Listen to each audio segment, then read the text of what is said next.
10 अक्टूबर 680 ईस्वी यानी कि 10 मुहर्रम 61 हिजरी ये वो दिन है जब करबला का दर्दनाक वाक़या पेश आया। रसूल अल्लाह के प्यारे नवासे हजरत हुसैन और उनके खानदान को शहीद किया गया। लेकिन आखिरकार क्यों ये करबला की जंग लड़ी गई थी, आइए जानते हैं आज की इस वीडियो में, जिसका नाम है करबला। हुसैन वो शख्सियत हैं जिनकी दास्तान आगे आने वाली नस्लों को सुनाई जाएगी, क्योंकि शख्सियत इतनी अजीम है जो आज भी करोड़ों लोगों को हक की राह पर शहीद होने का जज्बा पैदा करती है। हजरत हुसैन और उनके साथ उनके 72 साथियों ने बड़ी बहादुरी के साथ हजारों का मुकाबला किया था।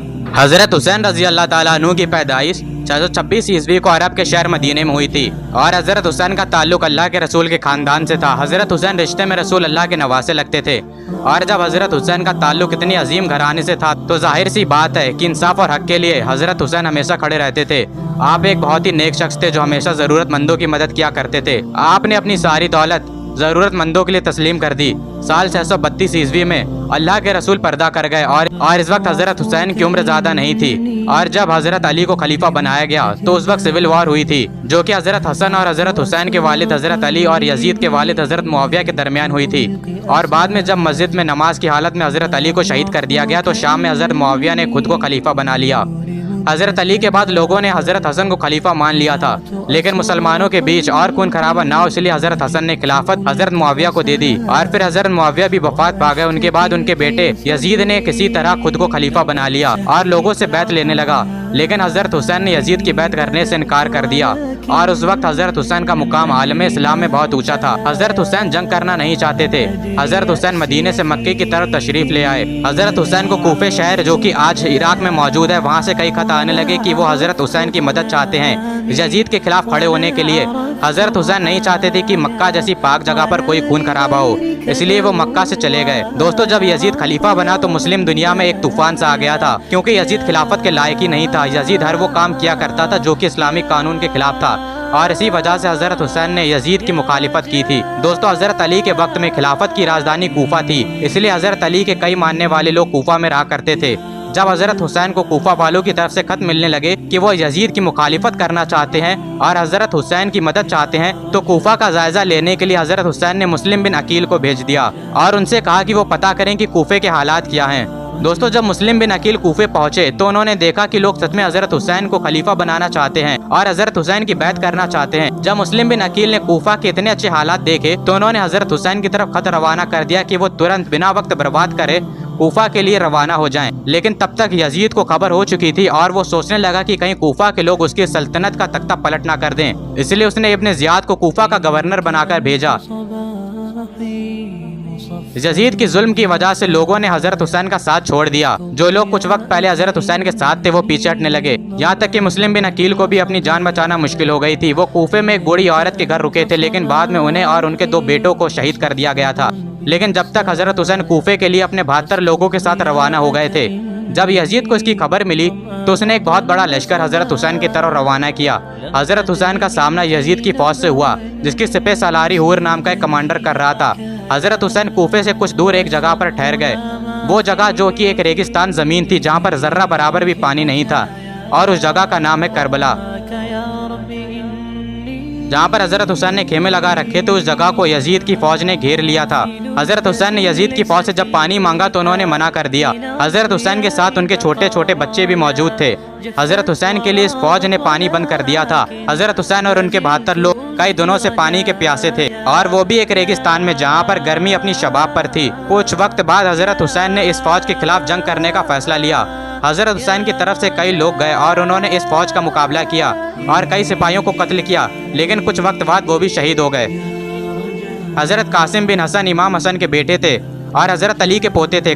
करबला की जंग में हुसैन का भतीजा था। हजरत हुसैन ने हजरत कासिम बिन हसन को जंग करने से मना कर दिया, क्योंकि हजरत कासिम बिन हसन बहुत छोटे थे। उनकी उम्र तकरीबन 13 से 16 साल के बीच में थी। हजरत हसन ने अपने भतीजे को मैदान जंग में जाने से रोक लिया, कहा कि कासिम तुम मेरे भतीजे हो और मेरे भाई की निशानी हो, मैं तुम्हें नहीं जाने दे सकता। हजरत कासिम बिन हसन ने एक ताबीज़ निकाल कर दिया और कहा कि ए चाचा हुसैन, ये ताबीज़ मुझे मेरे वालिद ने दिया था और कहा था कि जब कोई मुश्किल वक्त आ जाए तब इसे खोल कर देखना। जब ताबीज़ को खोल कर देखा गया तो उस पर लिखा था कि मेरे बेटे कासिम, अगर हुसैन पर कभी कड़ा वक्त आ जाए तो हमेशा हुसैन के साथ रहना। हजरत हुसैन ने हजरत कासिम बिन हसन को मैदान जंग में जाने की इजाज़त दे दी।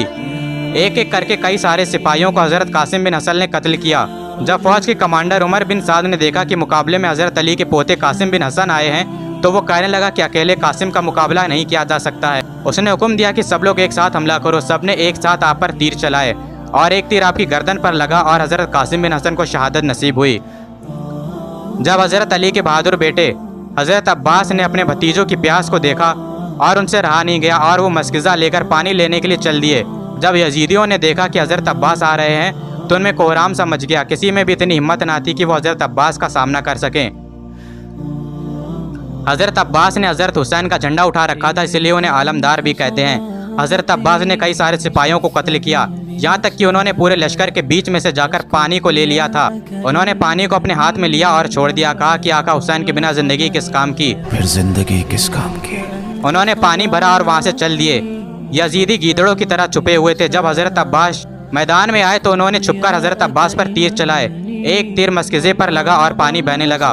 انہوں نے دھوکے سے حضرت عباس کے ہاتھ پر حملہ کیا اور ان کے ہاتھ کو شہید کر دیا اور حضرت عباس کو شہادت نصیب ہوئی۔ اس جنگ میں امام حسین نے اپنے بھتیجوں کو کھویا، اپنے بھائی کو کھویا، اپنے بیٹوں کو کھویا۔ حضرت حسین کے بیٹے حضرت علی اصغر صرف 6 مہینے کے تھے جب انہیں شہید کیا گیا۔ حضرت علی اصغر کو اپنے سینے سے لگایا اور میدان جنگ کی طرف بڑھے۔ حضرت حسین نے فرمایا کہ یہ جنگ تمہاری مجھ سے ہے، اس بچے سے نہیں ہے، اس کو پانی دے دو۔ ان میں سے ایک سپاہی سامنے آیا جس کا نام ہرملہ تھا۔ اس نے 3 نیزوں والا تیر حضرت علی اصغر پر چلایا اور وہ تیر ان کی گردن پر جا لگا اور اپنے والد کے ہاتھوں میں انہوں نے شہادت نصیب کی۔ حضرت حسین کے کئی سارے سپاہی شہید ہو چکے تھے سوائے خاتونوں کے، کوئی بھی باقی نہ تھا۔ اور اس کے بعد حضرت حسین نے خود میدان جنگ میں جانے کا فیصلہ کیا۔ وہ اپنے گھوڑے پر سوار ہوئے اور تلوار لہراتے ہوئے دشمنوں کے لشکر کی طرف آگے بڑھے۔ حضرت حسین کو دیکھ کر سارے یزیدی خوف میں آ گئے۔ حضرت حسین کا مقابلہ کر پانا یزیدیوں کے بس میں نہ تھا۔ اس کربلا کی گرمی میں حضرت حسین بھوکے پیاسے لڑ رہے تھے۔ تنہا لڑنے کے بعد بھی حضرت حسین سے کوئی بھی مقابلہ نہیں کرنا چاہتا تھا، اور اس کی یہ وجہ تھی کہ وہ مولا علی کے بیٹے تھے۔ جب ابن سعد دیکھنے لگا کہ یہ حسین ہے اور اسے یقین ہو گیا کہ حضرت حسین کا مقابلہ نہیں کیا جا سکتا، اس نے سارے سپاہیوں کو حکم دیا کہ ایک ساتھ حضرت حسین پر حملہ کرو، لیکن سب ناکامیاب لوٹے۔ ظالم تعداد میں جتنے بھی زیادہ کیوں نہ ہوں، لیکن وہ حق اور سچ کے سامنے ٹک نہیں سکتے۔ دوستو، حضرت حسین لڑ رہے تھے کہ تبھی انہوں نے دیکھا کہ عصر کی نماز کا وقت ہو گیا ہے، اور انہوں نے جنگ کے میدان کے بیچ میں ہی نماز ادا کرنے کا فیصلہ کیا، اور یزیدیوں کو وہ موقع مل گیا جس کا انہیں بہت لمبے وقت سے انتظار تھا۔ اور جب حضرت حسین سجدے میں گئے تو اس چیز کا فائدہ اٹھا کر دشمنوں نے انہیں شہید کر دیا۔ اس کربلا کی جنگ کے بعد یزیدی خوش ہو رہے تھے۔ وہ امام حسین اور ان کے ساتھیوں کے سر کو اپنے نیزوں پر بلند کر رہے تھے، اور پھر اس کے بعد یہ لوگ خاتونوں کی طرف بڑھے، اور حضرت زینب اور حضرت ام کلثوم دونوں خیموں میں موجود تھیں، اور یہ دونوں حضرت حسین کی بہنیں تھیں، یعنی کہ اللہ کے رسول کی نواسیاں تھیں، اور حضرت زین العابدین حضرت حسین کے آخری بیٹے تھے۔ اس کے بعد ان سب لوگوں کو کوفے سے ہوتے ہوئے دمشق لے جایا گیا، اور سفر میں کئی بچوں نے اپنی جان گنوائی۔ پورے شہر کو سجایا جا رہا تھا کہ دیکھو ہم نے جنگ فتح کر لی ہے۔ ارے کہاں ہے تمہاری فتح؟ آج 14 صدیاں بیت چکی ہیں، کربلا پر ابھی بھی جھنڈا حسین کا لہرا رہا ہے۔ جب حضرت حسین کو شہید کیا گیا تو یزیدی کہہ رہے تھے فتح مبین، کہ ہم نے جنگ فتح کر لی ہے، لیکن آج 1400 سال بعد بھی کربلا پر حسین کا قبضہ ہے۔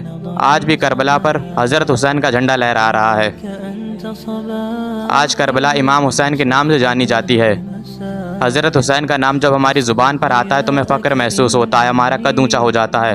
دوستو، ایک بات ہم سب کو یاد رکھنی چاہیے، حضرت حسین نے حق کے لیے اپنی جان دے دی اور اپنے پورے خاندان کو قربان کر دیا، اور ہمیں بھی حضرت حسین کے راستے پر چلنا چاہیے، اور جتنی بھی مشکل کیوں نہ ہو، لیکن ہمیں کبھی بھی حق کی بات سے پیچھے نہیں ہٹنا چاہیے۔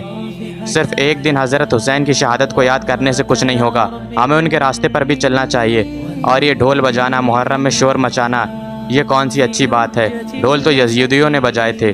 محرم میں ہمیں تو حضرت حسین کی شہادت کو یاد کر کے ان کے جیسے اعمال کرنے کی توفیق لینی چاہیے۔ اللہ کی بے شمار لعنت ہو ان لوگوں پر جنہوں نے کربلا میں حضرت حسین اور ان کے خاندان کو شہید کیا تھا۔